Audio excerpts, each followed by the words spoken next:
Hi అండి. అందరూ ఏం చేస్తున్నారు? కాఫీ టీలు అవి తాగేశారా? అయితే మీకు ఈరోజు మనం రోజు తింటాం కదా, చల్లగా ఎండాకాలం తీయగా ఉండేది, చక్కగా ఫ్రిడ్జ్లో పెట్టుకుని తినేది పుచ్చకాయ. దాని గురించి చెప్పనా? దానికి అసలు పుచ్చకాయ ఎలా వచ్చిందో కొన్ని వేల సంవత్సరాల క్రితం, చాలా సంవత్సరాల క్రితం అనమాట.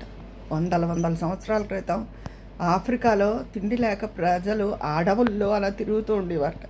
ఏమన్నా పళ్ళు ఏమన్నా దొరుకుతాయా ఏంటని ఉంటే, ఓ రోజు ఓ పచ్చటి తీగ నుంచి ఒక పెద్ద కాయ కనబడింది వాళ్ళకి.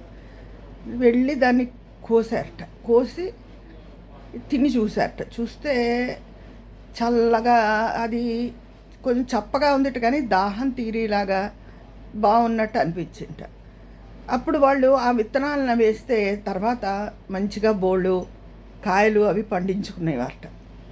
తర్వాత వాటిలో మార్పులు చేర్పులు చేసి బాగా పెంచితే తీయదనం మంచి రుచిగా ఉండి అలా ఉందిట. ఇంకా అలా అన్ని ప్రపంచ దేశాలన్నిటికీ అది వ్యాప్తి చెందింది. అదండి పుచ్చకాయ కదా, మనం రోజు తినే పుచ్చకాయ ఫస్ట్ ఆఫ్రికాలో పుట్టింది, అక్కడ కనుగొన్నారు. ఇప్పుడు అందులోనూ రెడ్ కలరే కాకుండా ఆరెంజ్ కలర్, ఎల్లో కలర్ కూడా వస్తున్నాయండి. అవి కూడా చాలా తీయగా ఉంటున్నాయి. అన్ని చోట్ల దొరుకుతున్నాయి ఎల్లో కలర్వి అవి పుచ్చకాయలు. ఇదండి పుచ్చకాయ కథ కమామ ఇష్యూ. అది ఉంటాను.